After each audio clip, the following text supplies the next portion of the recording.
Alors nous continuons avec le séminaire. La semaine prochaine, nous recevrons justement Maxime Decoux sur la question de la mauvaise lecture. Mais aujourd'hui, nous continuons justement sur cette question de la morale, qui est au cœur du problème quand même des lectures, la manière dont nous pouvons lire les œuvres, morales ou non, et en trouver une morale pour nous.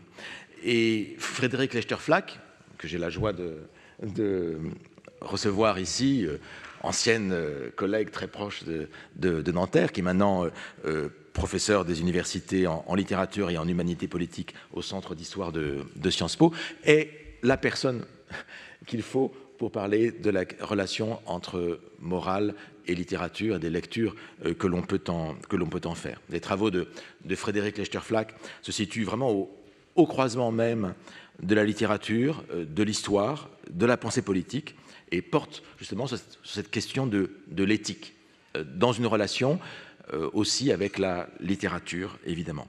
Les livres, les ouvrages de Frédéric sont vraiment très nombreux et importants. Je vais les citer. Le premier, c'était la complication de l'existence, essai sur Kafka, Platonov et Céline. Et ensuite, ça a été le laboratoire des cas de conscience, dont on a beaucoup parlé. C'était il y a une dizaine d'années, repris en Champ Flammarion. Qui vivra, qui mourra, quand on ne peut pas sauver tout le monde, chez Albin Michel. Et plus récemment, c'était l'an dernier, Pourquoi le mal frappe les gens bien, la littérature face au scandale du mal, paru donc l'an dernier aux éditions Flammarion. Et donc les travaux de Frédéric Lechterflack portent vraiment sur les littératures de témoignage, sur les littératures de fiction au 19e, 20e, 21e siècle, en France, en Europe centrale et orientale, en Union soviétique, en Russie, aux États-Unis. Et c'est de cela qu'elle va nous parler, là, aujourd'hui, lire en situation extrême sur une scène de la vie morale au Goulag. Merci beaucoup, cher William. Merci d'abord de ton invitation qui m'honore. Et mon propos ne sera pas sans lien, je crois, avec le tien sur le rôle des livres et sur l'ambivalence de l'éducation par les livres, de l'éducation morale par les livres. Je me propose pour ma part de vous emmener pour ce séminaire. L'atmosphère s'assombrit, c'est tout à fait adapté à ma thématique. Je vous propose de vous emmener pour ce séminaire dans l'un de ces camps du Grand Nord sibérien, où sous le régime soviétique, on envoyait les prisonniers politiques et toutes les personnes arbitrairement arrêtés dans les grandes purges staliniennes pour les épuiser au travail forcé, pour se débarrasser d'eux, et bien souvent pour les laisser mourir de mauvais traitements et de tortures sous le joug des droits communs qui faisaient la loi sur place. Ces anciennes colonies pénitentiaires n'ont, vous le savez, pas toutes fermé leurs portes en Russie, et l'actualité récente donne une résonance particulière à l'extrait que je vais vous présenter aujourd'hui. Le texte que j'ai choisi de commenter avec vous, c'est un fragment des récits de la Kolima, le chef-d'œuvre de Varlam Chalamov, qui est l'autre géant avec Solzhenitsyn de la littérature testimoniale soviétique. J'ai choisi ce texte, qui fait quelques pages, 5-6 pages, parce qu'il interroge en profondeur, je crois, la signification morale et les enjeux éthiques de la lecture, en mettant en œuvre à la fois un questionnement sur comment lire, comment est-ce qu'on doit lire, nous, ici et maintenant, un récit comme celui-là, et en nous obligeant à nous interroger sur les pouvoirs et sur les risques de la lecture, de cette fréquentation, ou peut-être, dois-je dire, de cette consommation des grandes œuvres littéraires du patrimoine mondial. Nous allons donc parler ensemble de romanciers et d'éditeurs de romans, mais ces termes, romancier, éditeur de romans, auront ici un sens un peu particulier. Dans l'argot du goulag, en effet, un romancier, un éditeur de romans, les deux mots sont synonymes, c'est un cave, donc un détenu non membre de la pègre, un cave élevé au rang de pourvoyeur d'histoire. Un détenu instruit qui, contre une assiette de soupe, une charge de travail allégée, une protection contre la violence quotidienne, consacre une partie de ses nuits à raconter de mémoire aux truands, qui sont les vrais maîtres des camps soviétiques, des récits palpitants tirés de la littérature. Dans ces lieux où les distractions culturelles sont quasi inexistantes, quand les truands se lassent de violer les plus jeunes, de se faire gratter la plante des pieds par leurs esclaves ou de jouer les affaires des autres aux cartes, c'est Alexandre Dumas ou Victor Hugo qu'ils demandent qu'on leur serve. Et c'est à cette pratique que fait référence Chalamov dans un fragment des récits de la Colima que j'ai choisi pour nous accompagner tout au long de ce cours. Il s'agit d'un chapitre de 8 pages intitulé « Le charmeur de serpents », traduit du russe par Luba Jorgenson et dont la rédaction date de 1954, c'est-à-dire quelques mois après la libération de l'auteur à l'issue des 17 années passées dans les camps sibériens. À partir de ce texte de Chalamov, de ce dispositif d'écriture qui convoque pour nous lecteurs de difficiles enjeux éthiques, je voudrais attirer votre attention sur une scène de la vie morale dans les camps soviétiques telle que la littérature nous donne une fenêtre pour l'observer et pour l'interpréter.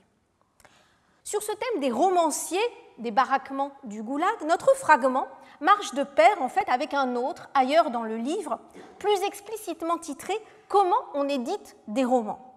Chalamov, dans cet autre chapitre, expose le phénomène des romanciers, des éditeurs de romans, sur un mode générique, en sociologue ou en anthropologue de la civilisation goulag. Quelles sont les règles de cette pratique? Qui se charge de la fonction? Au service de qui? Contre quel type de rémunération? Dans quelles conditions? À partir de quel corpus littéraire? Et Chalamov insiste, si elle vise toujours à tuer le temps, la pratique de l'édition de romans n'a pas la même signification en prison et en camp. En prison, c'est une ressource psychique, souvent mise au service de la collectivité des détenus enfermés ensemble. Dans les camps du goulag, en revanche, ces camps dominés par la pègre, c'est une compétence monnayable, mais dangereuse. Littérature de survie d'un côté, littérature contre survie de l'autre. Et littérature contre survie, c'est en effet le marché tacite dans lequel s'engage le charmeur de serpents du titre de mon fragment, sur lequel je veux attirer aujourd'hui votre attention. Ce que Chalamov y raconte, c'est une histoire singulière sous le signe d'une rencontre et d'une amitié. Une histoire singulière qui est proposée en même temps pour sa capacité à exemplifier un phénomène typique de l'histoire de la vie morale dans les camps, comment un intellectuel se laisse enrôler au service de la pègre pour acheter sa propre survie. Je vous résume le passage. Ça commence par un dialogue dans un camp de la Colima entre Chalamov lui-même, l'auteur et le narrateur de ce texte, et un autre détenu avec lequel il a sympathisé, un dénommé Platonov. Ce Platonov lui raconte qu'il est passé l'année précédente par un camp disciplinaire particulièrement dur, un de ceux dont on ne revient pas vivant normalement. Et Chalamov s'étonne qu'il ait pu s'en tirer. Platonov lui confie alors, sur le ton de la complicité amicale, comment il a survécu. C'est le passage en jaune que je vous lis ici. Il n'y a que des truands là-bas. J'étais le seul homme instruit. Je leur ai raconté des histoires. J'ai édité des romans, comme ils disent dans leur jargon. Le soir, je leur contais Dumas, Conan Doyle, Wells. En échange, ils m'ont nourri, habillé et j'ai fort peu travaillé.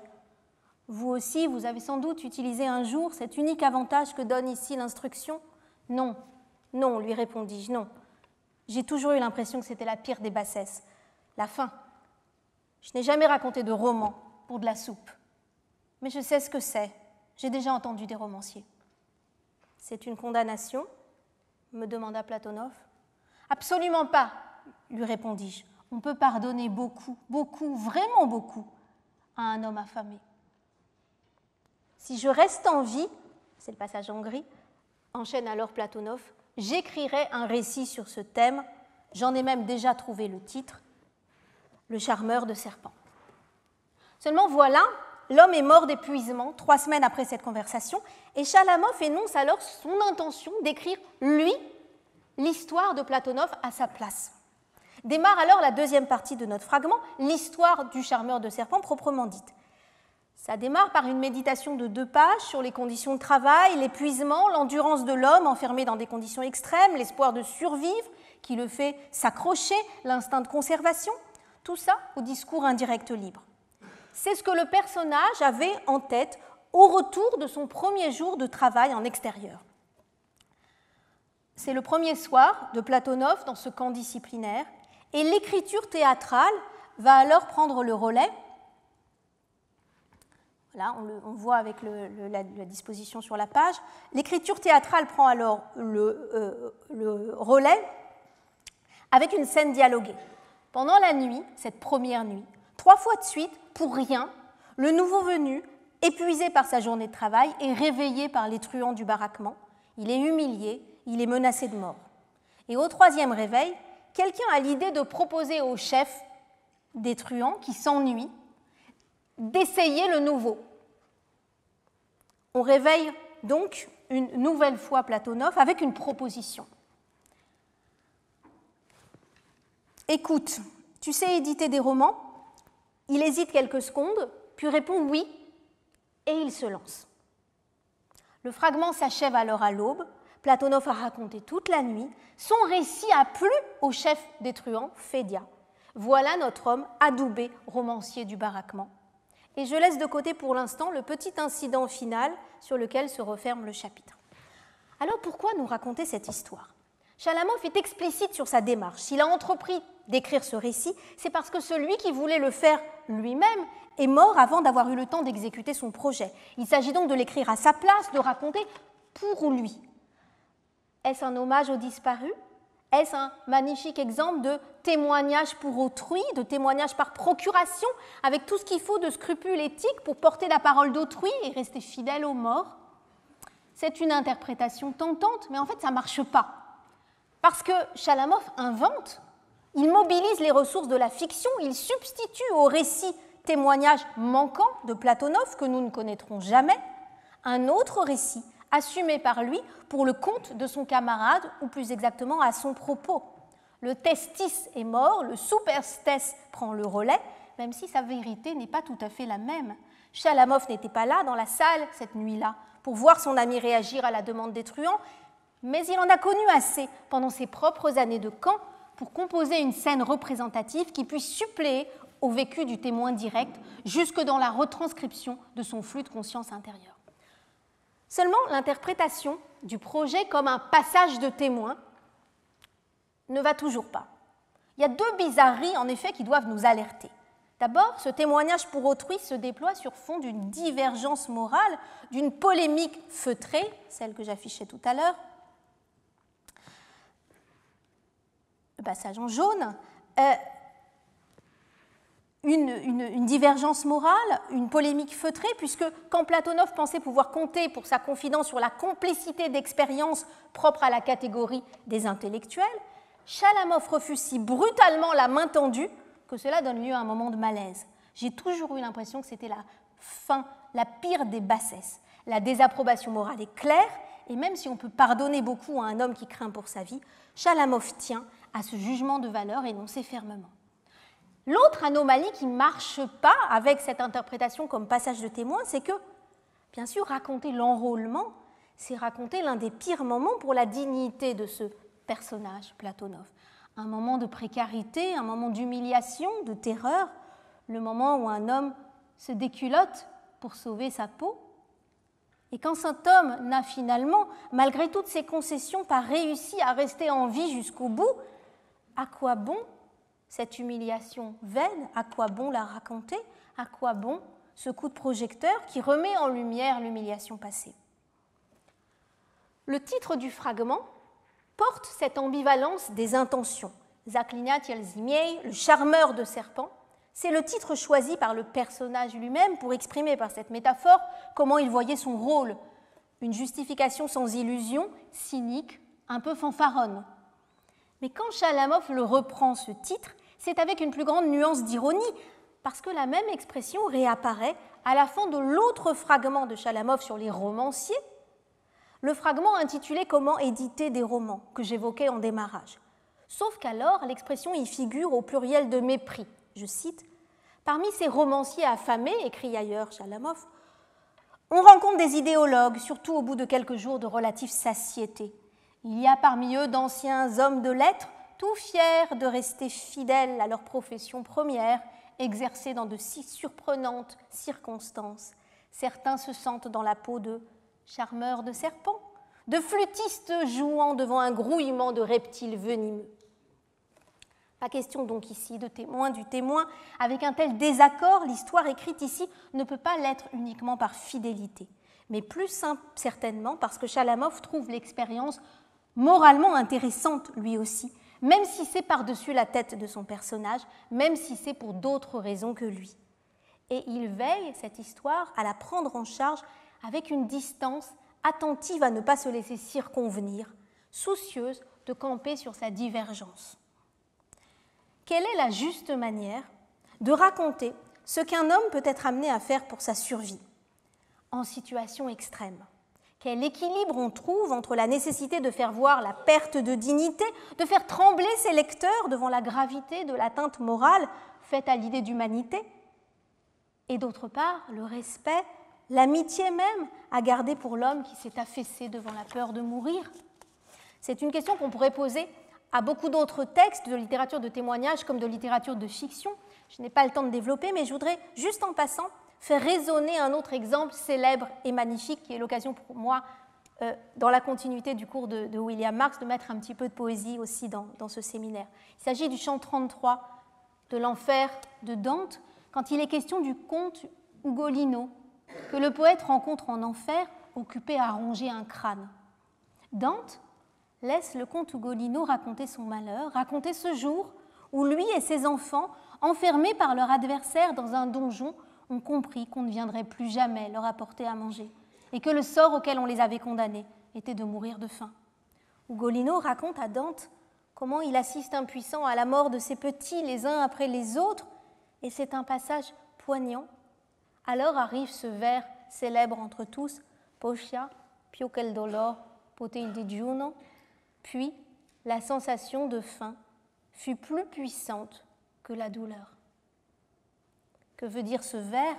La légende raconte qu'Ugolino, resté seul dans le donjon, affamé, aurait cédé à la tentation de manger les cadavres de ses enfants avant de finir par périr lui aussi. Mais Dante ne nous dit rien de tel, il reste en deçà, le vers dit à la fois bien pire et bien moins. L'ambiguïté respecte la dignité de l'homme en situation extrême, elle protège une frontière. Montrer à quoi des hommes ont été amenés, mais sans reproduire par l'écriture la dépossession de dignité, sans alimenter le voyeurisme moral. Tout l'enjeu est d'y réussir sans se faire, je cite, la dupe de Satan, selon la très belle expression de Coetzee dans un chapitre d'Elisabeth Costello intitulé « Le problème du mal ». Et pour emprunter une autre image de Coetzee, bien des textes prennent le risque de faire sortir le génie du mal de sa bouteille sans garantie de pouvoir l'y enfourner de nouveau ensuite.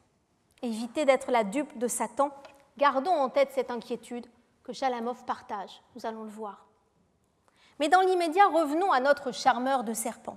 Comment donc est-ce qu'on fait pour raconter un choix en situation extrême?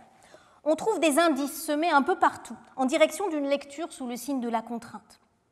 L'épuisement et la faim, l'isolement, la vulnérabilité, la brutalité, les coups, les menaces de mort, l'arbitraire, tous les détails sont mobilisés pour faire ressentir au lecteur qu'on fait à Platonov, comme disait Don Corleone, « an offer he can't refuse », une offre qu'il ne pourra pas refuser.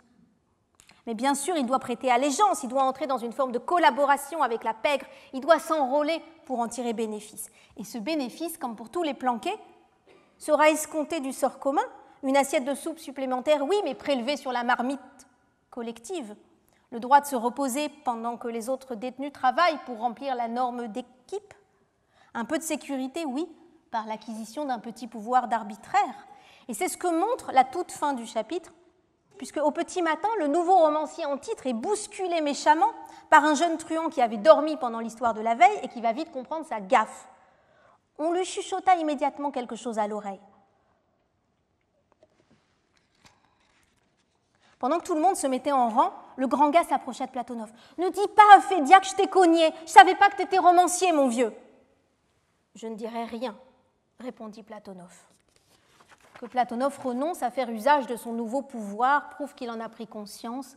L'indice est discret, mais l'effet de chute en démultiplie les résonances. Dans tout le fragment, en fait, l'art du récit se tient sur une ligne de crête, sans trancher entre une morale sacrificielle de l'honneur et une éthique de la survie à tout prix. Si Chalamov valorise l'intégrité morale, il ne considère pas le sacrifice de soi comme l'étalon à l'aune duquel toutes les attitudes s'évaluent. Le récit d'un choix contraint met en œuvre une casuistique qui n'est pas un instrument de laxisme moral, mais qui n'est pas non plus le véhicule d'un préjugé normatif en faveur du martyr. Et cette attention à la casuistique du récit nous invite aussi à déplacer le curseur de la tentation du jugement vers l'analyse de la psychologie morale, ou pour le dire autrement, de la question de la culpabilité du personnage vers celle de l'honneur. L'expression « la pire des bassesses est la fin » nous mettait en effet sur la voie de l'honneur ou de la dignité, ce qu'on doit par loyauté aux membres de son clan ou ce qu'on se doit à soi-même en tant qu'homme. Il y a des choses qu'on ne doit pas accepter de faire, même au prix de sa vie. Chalamov ne prescrit rien, mais il est vrai qu'il est dans toute son œuvre attentif à ces frontières invisibles que la lutte pour survivre donne en permanence la tentation de franchir. Je le cite, « Garder des frontières morales est très important pour un détenu, écrit-il ailleurs, c'est le problème essentiel de sa vie. Est-il resté un homme ou pas ?» Et ailleurs, il proclame encore, « Vous n'aurez pas mon âme. » Mais s'agit-il bien de cela ici ? S'agit-il vraiment du franchissement d'une frontière ? Là encore, ce n'est pas sûr, car enfin, l'éditeur de romans fait-il du mal ? Il ne tue pas, il ne vole pas ses camarades, il ne les livre pas au bourreau. Le petit pouvoir d'arbitraire qu'il acquiert en se rendant indispensable à la pègre ne peut quand même pas le faire passer tout entier du côté obscur de la force. Non, ce n'est sans doute pas de cela qu'il doit avoir honte. D'ailleurs, Chalamov écrit encore dans un autre fragment « Il ne faut pas avoir honte de se souvenir qu'on a couru comme un chien avec sa gamelle et qu'on a fouillé dans la fosse à ordures, mais il faut avoir honte d'avoir fait sienne la morale des truands. » Platonov s'est plié aux caprices des truands, oui, mais il n'a pas fait sienne leur morale. Et ce n'est pas d'avoir couru comme un chien avec sa gamelle qu'il lui faut avoir honte. De quoi alors ? Doit-il avoir honte ? Quelle est cette honte que Chalamov cherche à nous faire partager ? Si l'on ne peut pas reprocher au personnage de saisir au vol une opportunité de sauver sa peau, il y a malgré tout, au travers de ce choix contraint dans lequel il est embarqué, quelque chose comme un vrai choix néanmoins, peut-être le seul que Chalamov lui reproche vraiment. Ce choix, c'est la justification intérieure que le personnage se donne. La marge de responsabilité qui peut être imputée à Platonov, elle porte moins sur le consentement auquel il se résout que sur la manière dont il se raconte à lui-même l'histoire et les raisons qu'il élabore pour lui-même pour se convaincre de son propre choix.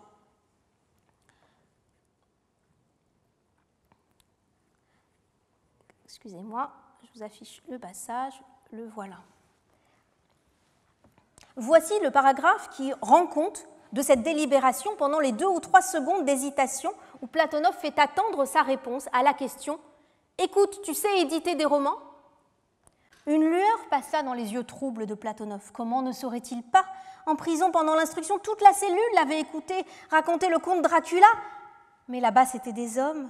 Et ici, devenir bouffon à la cour du duc de Milan, un bouffon qu'on nourrit pour une bonne plaisanterie, qu'on bat pour une mauvaise. Mais il y avait aussi une autre façon de voir les choses. Il leur ferait connaître la vraie littérature, il serait un civilisateur. Il susciterait chez eux un intérêt pour la langue littéraire. Même ici, dans les bas-fonds de la vie, il remplirait sa tâche, il ferait son devoir. Selon une vieille habitude, Platonov ne voulait pas s'avouer qu'il serait tout simplement nourri, qu'il recevrait une part de soupe supplémentaire, non pas pour sortir la tinette, mais pour un autre travail bien plus noble. Plus noble, ça tenait plus du grattage de pieds sales du voleur que d'une action civilisatrice. Mais la faim, le froid, les coups... Il y a dans tout ce passage une ambiguïté énonciative dans cette délibération intérieure. C'est une sorte de dialogue à 2 voix, vous l'entendez bien. Qui pense tout ça ? À qui attribuer la raillerie ?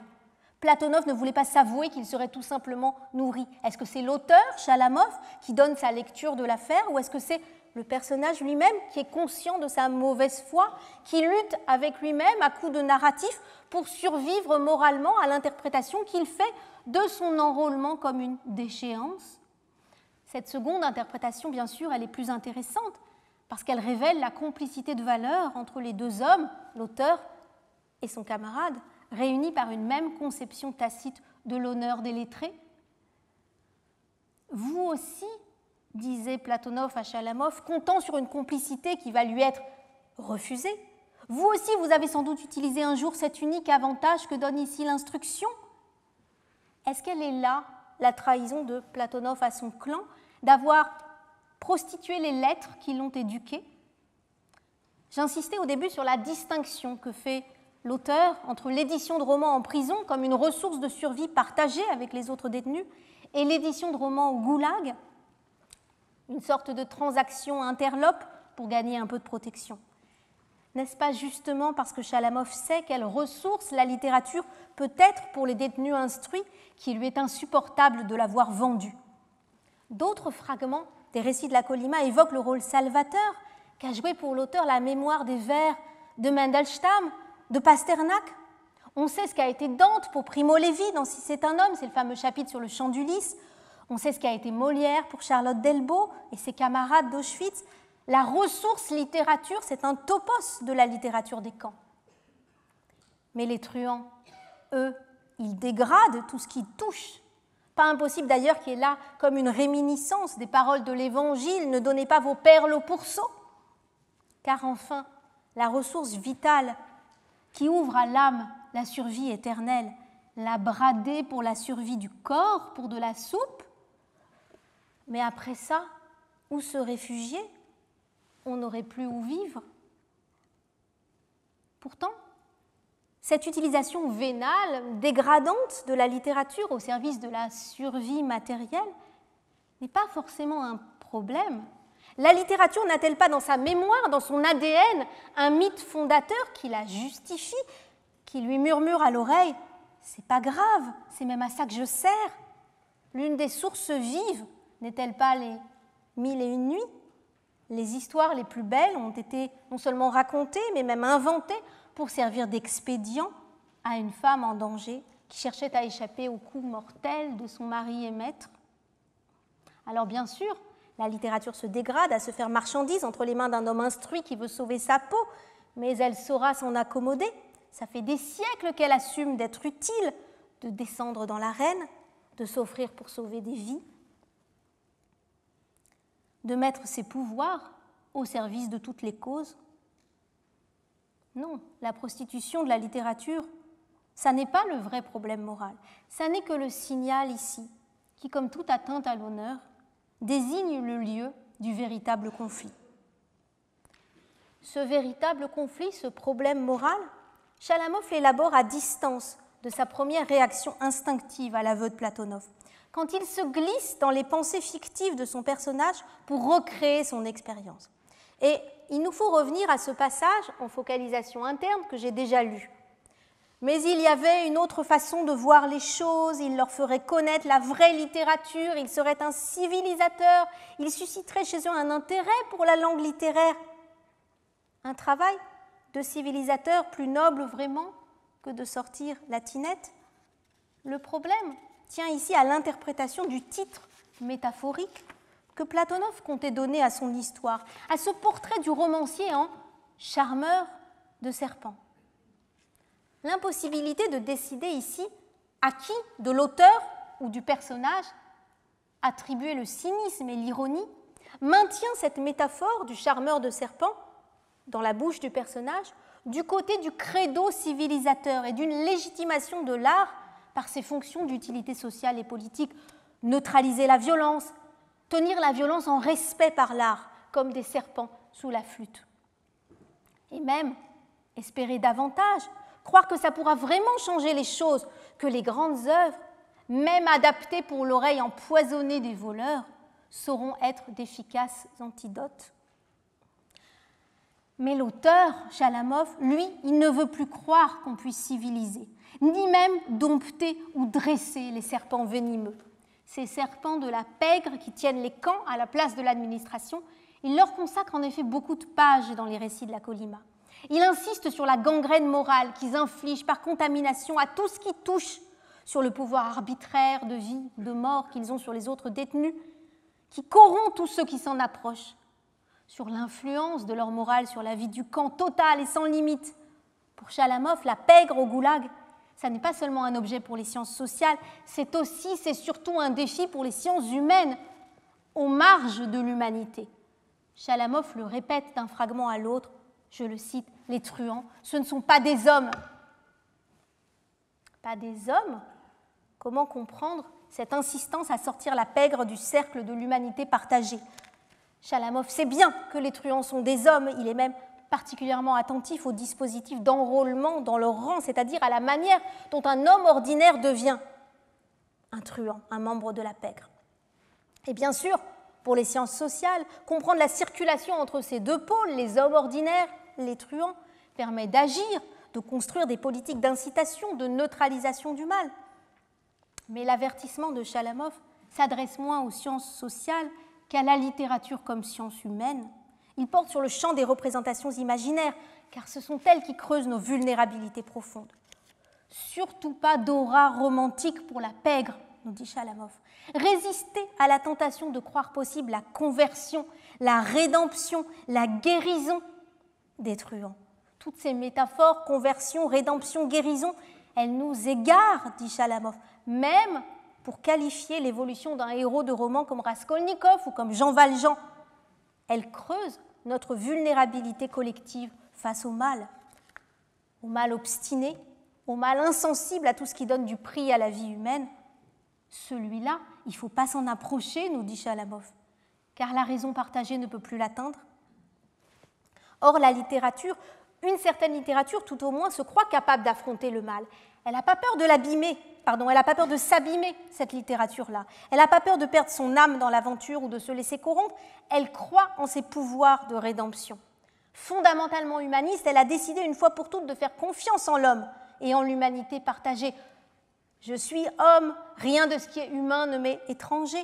Pour la littérature, il n'y a pas de non-homme. À l'humanité commune, n'est-ce pas, on peut toujours parler. Mais Chalamov insiste, elle a tort, cette littérature. On ne peut pas charmer les serpents, c'est une naïveté coupable de se croire en position de maîtrise alors que tout ce qu'on a, c'est un équilibre précaire où le mal peut nous sauter au visage à tout instant.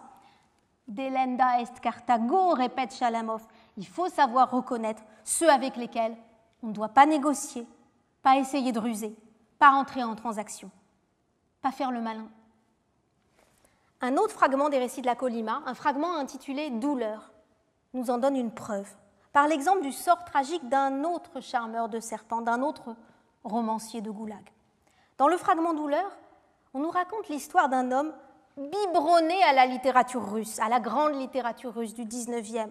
Cette littérature qui enseigne, partage ton savoir et foi en les hommes, aime-les.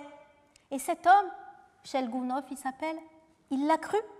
Et lui aussi, il est devenu romancier à la Colima. Lui aussi, il a été recruté pour raconter des histoires aux truands et aussi pour leur écrire de sublimes lettres d'amour à l'attention de leur maîtresse, tel un Cyrano aux enfers. Seulement les truands décident de s'amuser à un petit jeu avec lui, aux dépens de sa femme, qui l'attend à Moscou. On ne comprend pas très bien tout de suite où est l'astuce, tout s'éclaire à la fin du fragment, à sa libération des années plus tard. Je n'ai pas le temps de vous raconter, vous irez lire le fragment Douleur dans les récits de la Colima, je vous laisse imaginer le scénario, ça se termine comme ça. Shelgounov avait accordé sa confiance au truand et il lui avait fait tuer sa femme de ses propres mains. Deux charmeurs de serpents, deux faces d'une même profession de foi. Il est vite distancé, l'éditeur de romans, le scénariste en chef du baraquement, les vrais champions de scénario, ce sont les truands, avec leur génie du mal. Comme les dieux païens dans la tragédie, ils savent tisser les fils du destin pour y attraper un homme. Le pacte avec le diable, c'est cette horrible farce à laquelle on attrape les intellectuels. L'éducation par la littérature a ouvert une faille de sécurité critique pour l'humanité. Et pour Chalamov, cette faille est une faute commise par la littérature. Je le cite. La littérature de fiction, écrit Chalamov, a toujours représenté le monde des criminels avec sympathie, parfois avec complaisance. Elle a paré la pègre d'une aura romantique, se laissant séduire par son clinquant de pacotille. Les artistes n'ont pas su discerner le véritable et répugnant visage de cet univers. C'est un péché pédagogique, une erreur que notre jeunesse paie très cher, écrit-il dans le fragment intitulé « À propos d'une faute commise par la littérature ». Alors vous le voyez, faire le procès de la sociologie critique, c'est vraiment petit joueur. Pour Chalamov, c'est la littérature qu'il faut mettre en cause.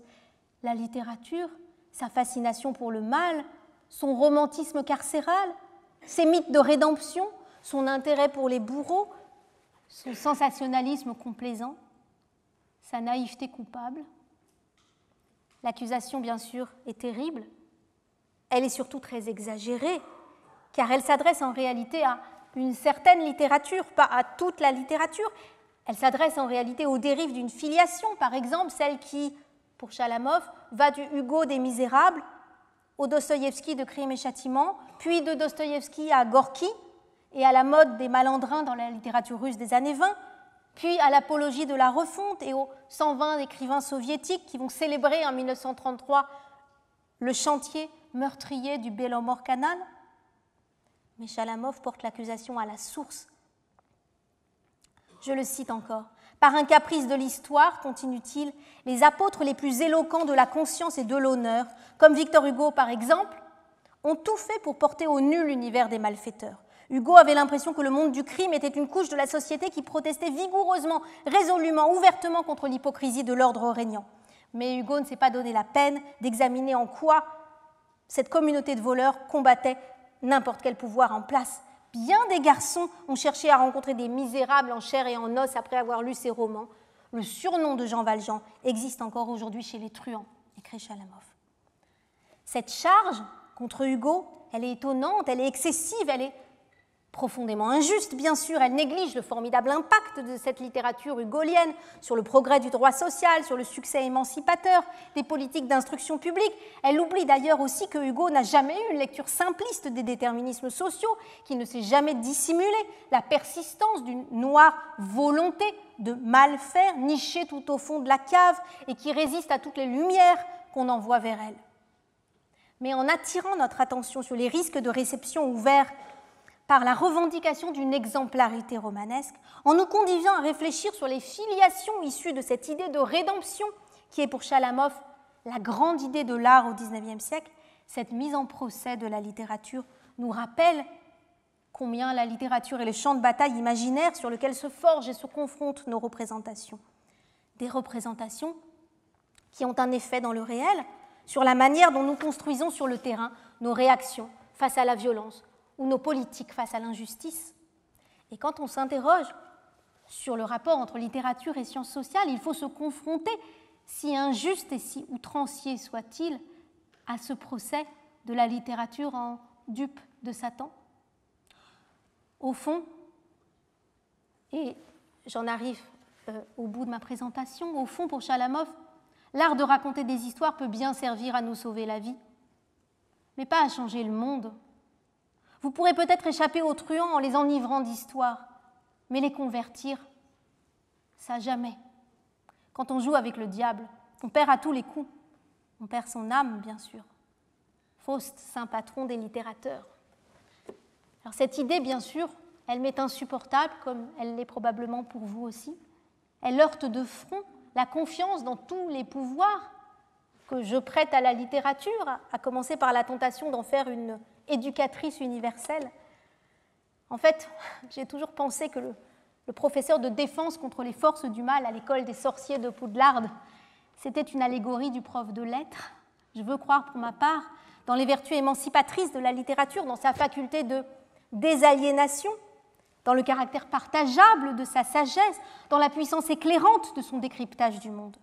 La lecture des grands textes peut nous apprendre à discerner les enjeux qui exigent justice, nous aider à être plus scrupuleux avec l'usage de nos idées comme avec celui de nos émotions ou de nos sentiments. Tout ça est défendable, mais à condition, nous rappelle Chalamov, de ne pas oublier, chemin faisant, qu'elle peut aussi nous rendre naïfs ou impitoyables, vulnérables à la manipulation, trop sensibles ou au contraire trop insensibles pour agir juste. Si je reste en vie, disait Platonov à l'auteur au début du fragment, j'écrirai un récit sur ce thème. J'en ai même déjà trouvé le titre, Le charmeur de serpents. Il est bon ce titre, hein ? Excellent, lui répondait Chalamov, excellent. Seulement il faut survivre, c'est là l'essentiel. Eh bien, tout le dispositif d'écriture de ce fragment invite les lecteurs que nous sommes à l'évaluation, comme s'il n'était composé que pour cela, pour notre évaluation. Mais ce n'est pas tant le recours du personnage à telle ou telle stratégie de survie dans les circonstances qui sont les siennes qu'il s'agit d'évaluer, que la pertinence du titre, en fait. Le charmeur de serpents. Il est bon ce titre? Qu'est-ce que vous en pensez? Alors, quand Chalamov répond « Excellent, il est excellent ce titre », on ne peut pas exclure qu'il salue avant tout le talent marketing de son camarade. Oui, c'est vrai, c'est un bon titre, le charmeur de serpents. Accrocheur, sensationnaliste, ambigu à souhait, plein de promesses. Mais je crois qu'il y a davantage. Est-ce que cette métaphore du charmeur de serpents est valable? Est-ce qu'elle est pertinente?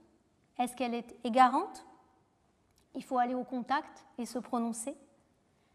Car ce qu'on veut entendre dans cette métaphore, ce qu'on veut lui faire dire de la littérature et de ses pouvoirs, et de la responsabilité de ses lecteurs, tout cela vous engage pour l'avenir, comme lecteur, comme chercheur, comme professeur. Je vous remercie de votre attention.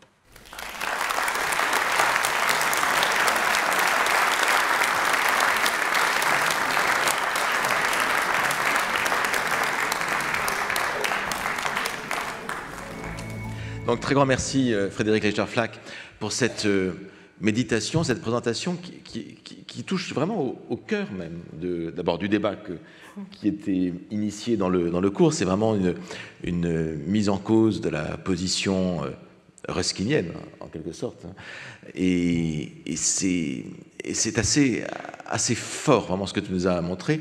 D'abord en nous disant et ça en nous rappelant qu'effectivement, dans énormément de témoignages venus des camps, effectivement, je pensais à Primo Levi, Charlotte Delbo, cette question de la littérature comme planche de salut à un moment, alors dans des conditions un peu différentes. Là, c'est la question du charmeur de serpents, c'est-à-dire il s'agit de plaire d'amadouer des méchants, et alors que pour Primo Levi, il s'agit plutôt de trouver une consolation. Donc, est-ce que voilà, ce serait la première question. Est-ce que ces utilisations de la littérature dans les camps tombent toutes sous le coup de la même condamnation, ou tomberaient toutes sous le coup de la même condamnation par Chalamov? Alors, non, bien sûr. Bon. En fait, j'ai encore le micro. Oui, mais il vaut mieux, je pense. Je crois que c'est le gens entendent mieux quand il y a le son. Ok. Alors, non, bien sûr, et d'ailleurs, dans de nombreux autres fragments des récits de la Colima, Chalamov insiste sur la ressource extraordinaire qu'a été pour lui sa mémoire de Mandelstam, de Pasternak, ses deux poètes préférés. Il se récite lui-même les vers de mémoire, comme Primo Levi tentait de restituer tout le passage de Dante qu'il apprend au Piccolo dans le chapitre de Si c'est un homme. Donc il y a cette tendance commune. En revanche, là où, en réalité, à mes yeux, il y a quand même une ambivalence profonde, c'est que la tentative du charmeur de serpents, de l'éditeur de romans, d'amadouer, comme tu disais à l'instant, les truands en leur racontant de la littérature, ça n'est pas seulement en utilisant, je dirais, l'intrigue palpitante de ces grands textes littéraires. C'est aussi en se disant, il y a quelque chose dans ces grands textes, dans leur talent, dans leur langue, dans la magie, dans la beauté des vers, en fait, dans la beauté, dans l'esthétique, dans la valeur esthétique qui va les convertir, qui va leur enlever comme par magie leur méchanceté. Et ça, évidemment, ça ne marche pas pour Chalamov. Et inversement, quand Primo Levi se récite Dante dans le chapitre sur le chant d'Ulysse, dans Si c'est un homme, il y a aussi une forme d'ambivalence parce que cette beauté, cette puissance des vers de Dante, elle lui rappelle à lui-même qu'il est encore un homme, qu'il est resté un homme, en tout cas qui peut se ranimer comme être humain. Mais en même temps, ça le bouleverse. Il y a quelque chose, en fait, de définitivement perdu, de définitivement périmé. En fait, ça trace comme une ligne de séparation entre ce qu'il est en train de vivre et ce que la littérature nous fait croire de l'être humain. Donc je crois qu'il y a cette ambivalence en partage dans les deux cas. C'est une ligne de séparation dont tu parles et que trace Chalamov, qui est aussi une ligne de séparation à l'intérieur de la littérature. Tu as cité une liste de tous ces auteurs qui en quelque sorte, ont pactisé avec le mal, selon Chalamov, hein, Hugo, Dostoïevski, Gorky. Où est Tolstoï là? La position de Chalamov est plus tolstoïenne, me semble-t-il, parce que Tolstoï, justement, et c'est ce que dit Proust dans l'extrait que je citais tout à l'heure, Tolstoï est celui qui condamne la littérature au nom de la morale. Est-ce que Tolstoï échappe à cette... Alors, à ma connaissance, peut-être que je me trompe, Tolstoï n'est pas dans le radar de Chalamov, hein, chacun ses grands auteurs. Il est côté Dostoïevski, en tout cas c'est vraiment sur Dostoïevski et sur Hugo qui tape le plus fort. Et c'est intéressant, moi je suis hugolienne et je suis dostoïevskienne de formation, c'est des auteurs sur lesquels j'ai beaucoup travaillé et qui ont vraiment nourri, je dirais, ma pratique d'enseignante. En fait, je m'appuie sur leur confiance en fait en la littérature. Donc ça a été très important pour moi de m'obliger à faire le détour par la critique de Chalamov sur ces auteurs, parce que c'est vrai, il y a quelque chose comme une... Alors le jugement de Chalamov sur ces auteurs-là, sur cette filiation-là, il est abusif, enfin c'est honteux de dire des choses pareilles, on a envie de lui dire mais n'importe quoi. Mais en fait, il a raison, juste il creuse jusqu'à la caricature, mais jusqu'à aujourd'hui, il désigne, en fait, il nous oblige à avoir une tendance de fascination pour le mal. Aujourd'hui, pour le dire très très vite, on s'intéresse beaucoup plus au bourreau qu'aux victimes. C'est la séduction du bourreau. Bah si, dans la fiction contemporaine, aujourd'hui, tout ce qui nous intéresse, c'est les états d'âme, c'est ce qui se passe dans la tête des meurtriers, des tueurs. Les bienveillantes de Jonathan Littell, peut-être, mais pas dans beaucoup de fictions. Dans beaucoup de fictions aussi. Les victimes, ça ne nous intéresse plus. Ça y est, on a compris, vous avez souffert, allez, on passe à autre chose. Maintenant, ce qui nous intéresse, c'est les états d'âme du bourreau. Mais il y a là quelque chose, en fait, Chalamov a raison, qu'on peut lier, en fait, à cette source hugolienne ou dostoïevskienne. Et donc, d'un côté, cette critique, elle est très injuste, elle est vraiment outrancière et excessive, mais en même temps, elle nous oblige à mettre le doigt sur un problème contemporain qui est aujourd'hui le nôtre et dont on n'arrive pas à se défaire, je crois. Surtout que c'est très injuste vis-à-vis d'Hugo, parce qu'il y a Jean Valjean, mais il y a aussi Javert, quand même, qui est un personnage qui représente une puissance. Ben, oui, mais il y a surtout, en fait, pour moi, le démenti à la vision qu'a Chalamov de Hugo, c'est la réflexion de Hugo lui-même sur la méchanceté profonde, sur les Thénardier. Oui. En fait, Hugo, il n'a aucune naïveté. Il y a les misérables, oui, ceux dont on dirait aujourd'hui, c'est pas de leur faute s'ils sont comme ils sont. Mais les Thénardier, pour Hugo, il y a un chapitre magnifique dans Les Misérables où il réfléchit sur la méchanceté, la mauvaiseté, excusez-moi du mot, viscérale des Thénardier. Les Thénardier, vous pouvez les aider tant que vous voulez, vous pouvez les sortir de la misère, vous pouvez les rendre riches et prospères et heureux, mais non, ils vont rester méchants. Il y a une forme de méchanceté, de mal. Vous pouvez projeter tous les éclairages, vous pouvez ouvrir toutes les écoles que vous voulez. Il y a des gens qui restent méchants et qui resteront. Donc, il n'y a pas chez Hugo cet irénisme en fait, que dénonce un peu trop vite Chalamov. Mais alors, revenons au texte, ce qui est très bien dans ce que tu as fait, c'est que tu nous as fait une sorte d'exercice de lecture, de réflexion sur la morale de la littérature à partir de ce texte de Chalamov. Mais on pourrait revenir au texte de Chalamov et précisément ce passage-là. Tu peux l'agrandir peut-être, juste le passage en jaune ? Parce que je trouvais qu'il y a quelque chose qui me déçoit un peu dans Chalamov. C'est-à-dire qu'il ne laisse, dans ce passage-là, il ne laisse aucune chance à Platonov. Il porte un jugement extérieur. Tu as bien noté, tu as très bien commenté cela. Tout ce discours intérieur, mais là-bas, c'était des hommes. Et ici, donc, on a vraiment une discussion, un dilemme intérieur. Et ici, devenir bouffon à la cour du Milan. Mais il y avait aussi une autre façon de voir les choses. Il leur ferait connaître la vraie littérature, il serait un civilisateur, il susciterait chez eux un intérêt pour le langue littéraire. Même ici, dans les bas-fonds de la vie, il remplirait sa tâche, ferait son devoir. Point. Jusqu'ici, on est dans le dilemme intérieur. Et c'est là qu'intervient quelque chose d'autre, qui est un point de vue extérieur, que fait intervenir Chalamov dans son récit. C'est, selon une vieille habitude, et ça, c'est pas quelque chose que peut se dire Platonov lui-même, ça ne peut venir que du narrateur, selon une vieille habitude, Platonov ne voulait pas s'avouer qu'il serait tout simplement nourri, qu'il serait fait. Donc, ici, le commentaire vise à montrer la bassesse du personnage de Platonov, mais ce n'est pas un commentaire que peut se faire lui-même Platonov. C'est un commentaire qui est assumé ou pas assumer, justement. Il ne voulait pas s'avouer. Je trouve la formule un peu, alors je ne sais pas comment c'est en russe, mais je trouve la formule peu à droite, parce qu'elle désigne en quelque sorte une condamnation qui vient du narrateur sur un personnage à qui n'est laissé aucune chance. Et ça me rappelle juste la fameuse critique que faisait Jean-Paul Sartre dans Situation 1 à François Mauriac, qui a beaucoup troublé François Mauriac. Je crois que c'était à propos du commentaire de Thérèse Desqueyroux, où Jean-Paul Sartre accusait François Mauriac de dire des phrases comme, pour décrire Thérèse Desqueyroux, cette désespérée prudente. Cette désespérée prudente, c'est une manière de dire deux choses à la fois, c'est-à-dire à la fois le point de vue de Thérèse Desqueyroux et en même temps un point de vue extérieur, prudente, qui vient du narrateur comme un dieu surplombant. Cette critique qui a été faite par Sartre à Mauriac a beaucoup troublé Mauriac, et ensuite dans les romans ultérieurs, Mauriac a transformé sa manière d'écrire pour répondre, pour rester beaucoup plus cohérent avec une sorte d'impersonnalité de la narration. Mais là, on n'a pas du tout ça. Il n'y a aucune chance, me semble-t-il, laissée à Platonov, et ça me gêne beaucoup de la part de ce moralisateur qu'est Chalamov. Alors, pour surenchérir dans ton sens, c'est vrai que tout au long de ce texte, Chalamov prétend écrire l'histoire de son ami à sa place, en étant fidèle à ce qu'il aurait voulu écrire, en faisant l'effort d'adopter son point de vue, et à certains moments, ça décroche. Et on sent la désapprobation, la divergence.